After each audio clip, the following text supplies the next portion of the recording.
तू तू स्वस्थ है, पूर्ण विकसित है।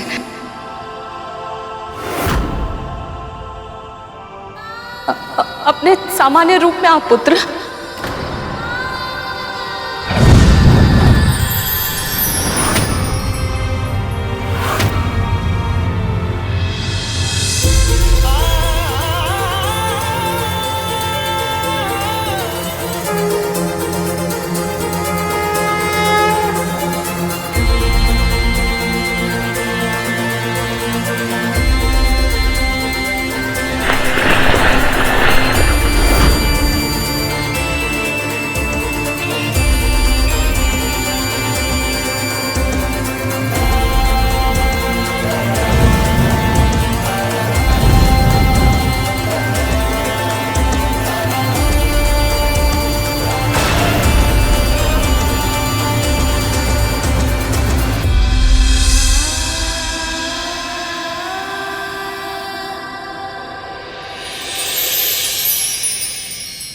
प्रणाम माँ।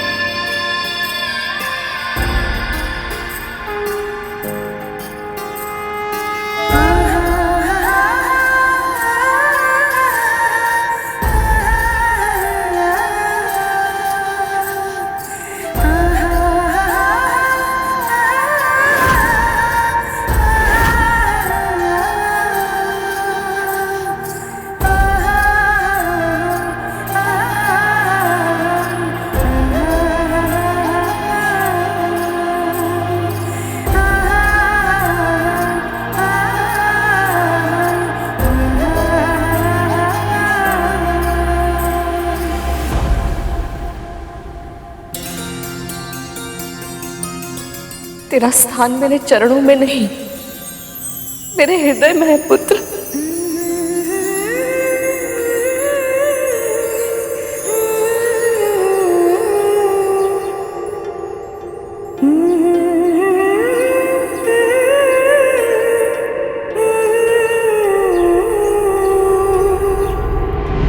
देवी कद्रू ने सहस्त्र पुत्रों की इच्छा व्यक्त की है, किंतु आप केवल एक ही पुत्र चाहती हैं। मेरे पुत्र को एक और साथी दे दीजिए स्वामी। तथास्तु। स्वयं नीलकंठ भगवान शिव जी ने एक यज्ञ के फलस्वरूप मुझे ये माला दी थी। इसे जो धारण करेगा उसे ऐसी प्रतापी संतान प्राप्त होगी जिसके नाम और यश की कीर्ति समस्त ब्रह्मांड में फैलेगी।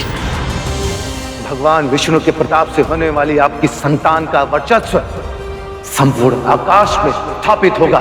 महाबुद्धिमान, महाबलवान, आकाश का इंद्र कहलाएगा वो, आकाश का इंद्र कहलाएगा वो।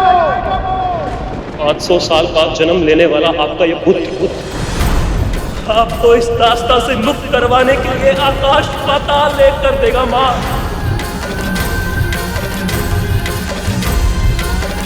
अपनी माँ के धैर्य की और कितनी परीक्षा लोगे तुम? क्या मेरी ममता तुम तक पहुंच नहीं रही?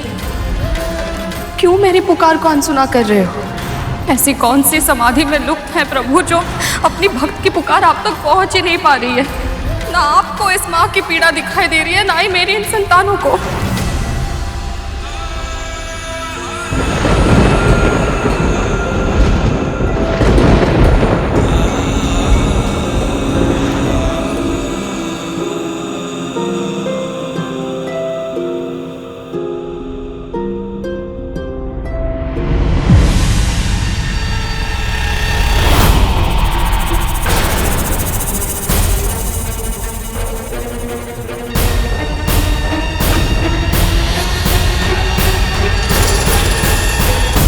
क्या हुआ माँ? और ये सब कौन है? ये नाग हैं तेरे भाई, और ये हैं तेरी बड़ी माँ और इन नाग भाइयों की माँ कद्रू।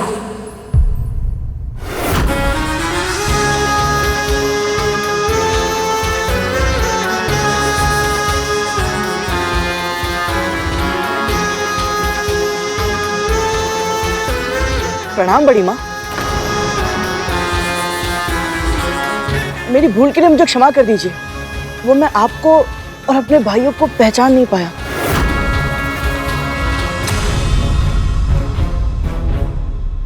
वो तो अच्छा हुआ कि माँ समय से आ गई। पल दो पल की देरी हो जाती तो आप में से कोई मेरा प्रथम आहार बन जाता।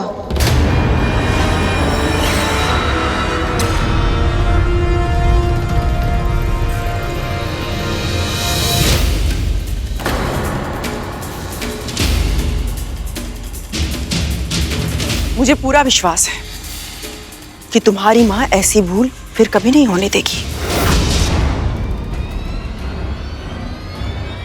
है ना विंता?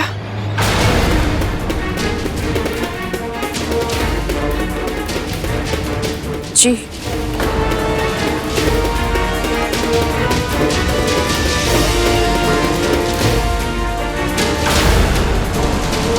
माँ आपको चिंतित लग रही है, क्या कारण है?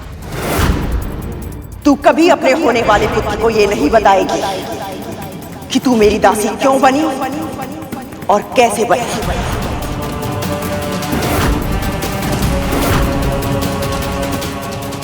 कुछ भी तो नहीं पुत्र। तू चल मेरे साथ चल, पहले नारायण का आशीर्वाद ले ले। चल आजा।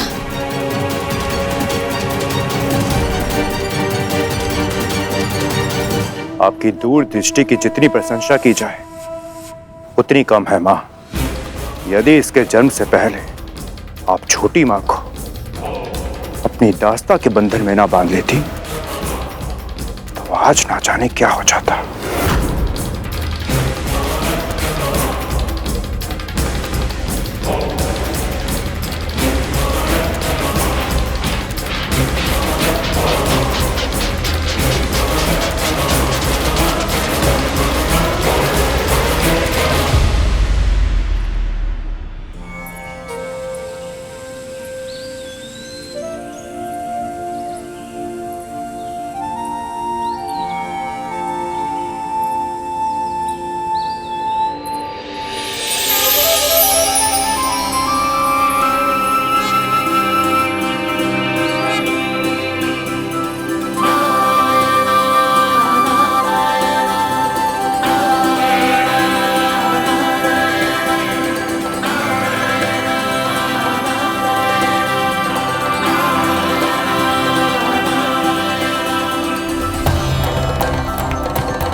हे परम प्रभु श्री विष्णु, मुझे इस पुत्र के रूप में स्वयं अपना आशीर्वाद दिया है आपने। हर माँ की तरह मैंने भी अपने पुत्रों के लिए स्वप्न देखे थे, आशाएं संजोई थी, पर पहले पुत्र के जन्म लेते ही मुझसे दूर हो जाने के कारण मेरी आशाएं बिखर गई थी। वो सारे स्वप्न टूट गए थे और अब 1,000 वर्षों की लंबी प्रतीक्षा के बाद मुझे ये पुत्र मिला है, तो मैं माँ बनने से पहले ही दासी बन चुकी हूँ।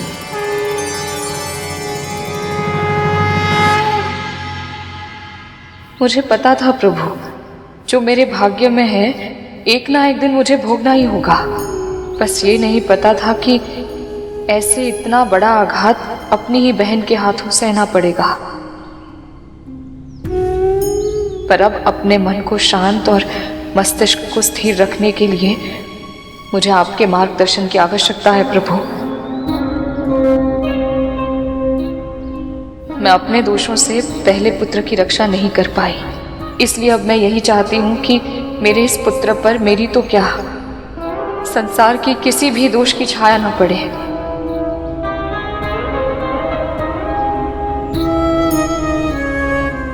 दासी पुत्र होने के बाद भी आदर्श बने, महान बने, मेरी ये प्रार्थना स्वीकार कीजिए प्रभु। इसे अपना आशीर्वाद दीजिए।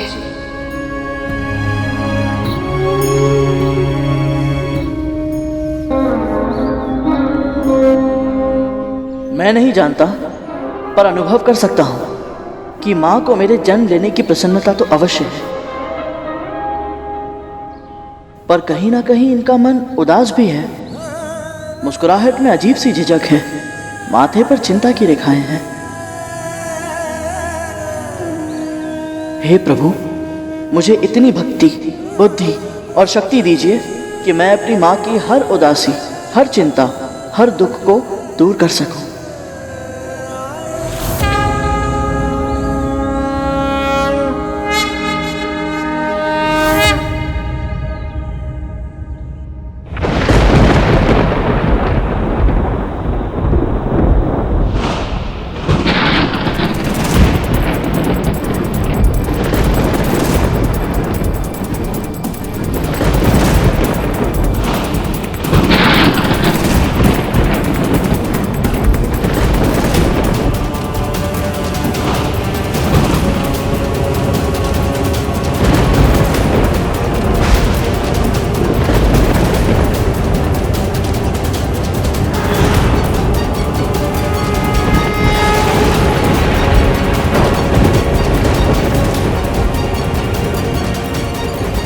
पुत्री विंता, शिव शंकर की पारिजात माला और महाविष्णु के परम भक्त बालखिल ऋषियों से आशीर्वाद प्राप्त करने वाला तेरा ये पुत्र पराक्रमी भी होगा और परोपकारी भी।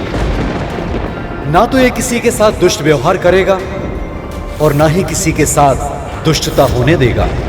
ऐसे अनेक असाधारण कार्य करेगा ये, जिनके कारण आने वाले युगों में समस्त संसार इसे धर्म योद्धा गरुड़ के नाम से जानेगा।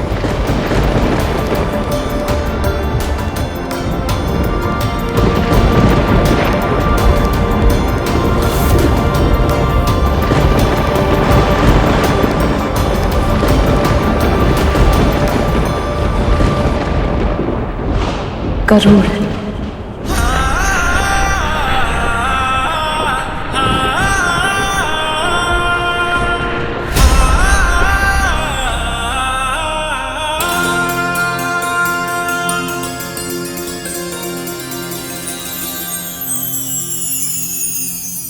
मेरा पुत्र गरुड़।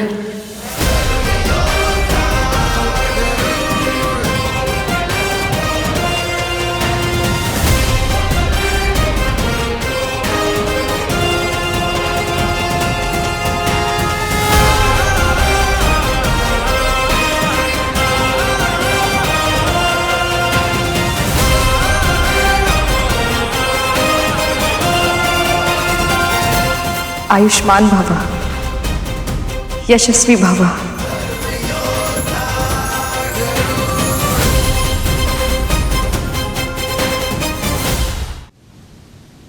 जो संसार में सबसे अधिक स्नेह विंता से करती थी, उसी बड़ी बहन के द्वारा छल से दासी बनाए जाने के दुख से विंता हमेशा के लिए टूट चुकी थी। पता है गरुड़, तुम्हारी माँ बहुत विद्वान, बहुत बुद्धिमान हुआ करती थी।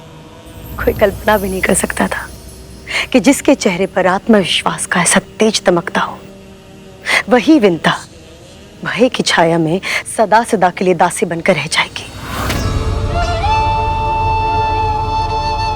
और उनके साथ हुई घटना के कारण तो वो पहले ही टूट चुकी थी, और कद्रू के निर्मम वार ने उसके कोमल से हृदय को चकनाचूर कर दिया था। तुम्हारी सुरक्षा करना जीवन का उद्देश्य बन गया था।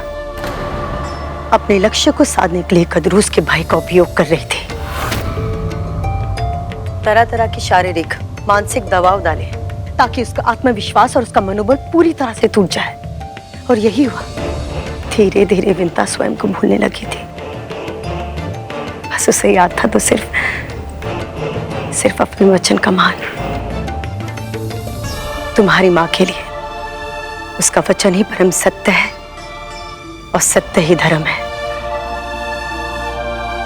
तुम्हारी माँ वायु के बिना जीवित रह सकती है, पर धर्म के बिना नहीं। इसलिए तो तुम्हारे इतने शक्तिशाली होने के बाद भी उसने अपना वचन निभाया और भविष्य में भी निभाएगी, फिर चाहे वो कद्रू उसके प्राण क्यों ना ले ले। सत्य कह रहे हैं आप।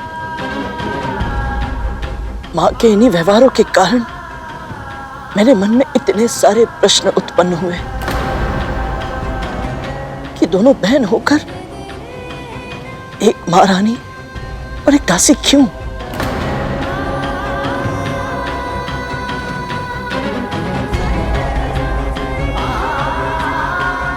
मेरे प्रश्नों के उत्तर देने के लिए आपका बहुत बहुत धन्यवाद दीदी माँ। पर अब भी एक महत्वपूर्ण प्रश्न मेरे हृदय में सुलग रहा है कि मैं अपनी माँ के कष्ट मिटाने के लिए क्या करूं? कैसे दिलाऊं उन्हें इस दास्ता से मुक्ति? गरुड़, कुछ प्रश्नों के उत्तर हमें स्वयं ही ढूंढने पड़ते हैं। मुझे जो कुछ पता था मैंने तुम्हें सब बता दिया। अब मुझे अपने पुत्रों के पास जाना होगा। वो घायल है, उन्हें मेरी आवश्यकता है। मुझे जाने दो। अवश्य जाने दूंगा दीदी माँ, परंतु एक वचन लेने के बाद।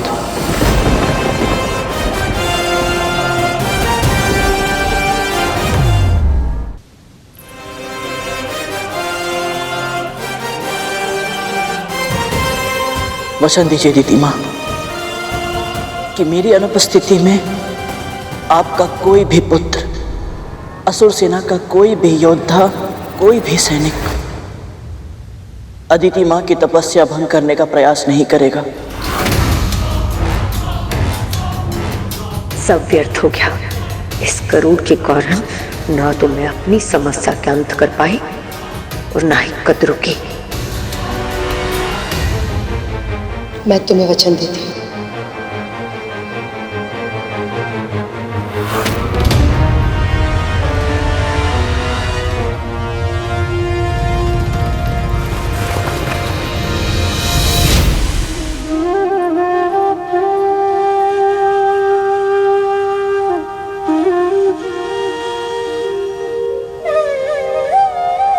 मां सही कहती है, परम पिता श्री विष्णु रहस्यमय है और कृपा अवश्य करते हैं।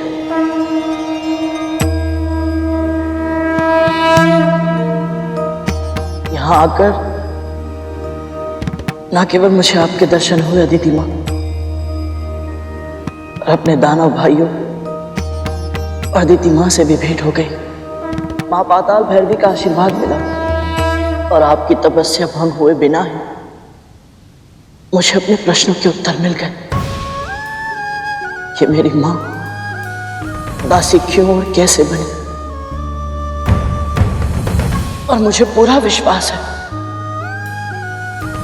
कि उनकी दास्ता को समाप्त करने का उपाय भी मुझे अवश्य मिलेगा। अदिति मां, मेरी इच्छा तो यही है कि मैं आपके सानिध्य में और रुकूं और आपकी तपस्या के दिव्य प्रकाश का लाभ प्राप्त करता रहूं। और अब मुझे जाना होगा। मेरी मां और नियति मेरी प्रतीक्षा कर रही है।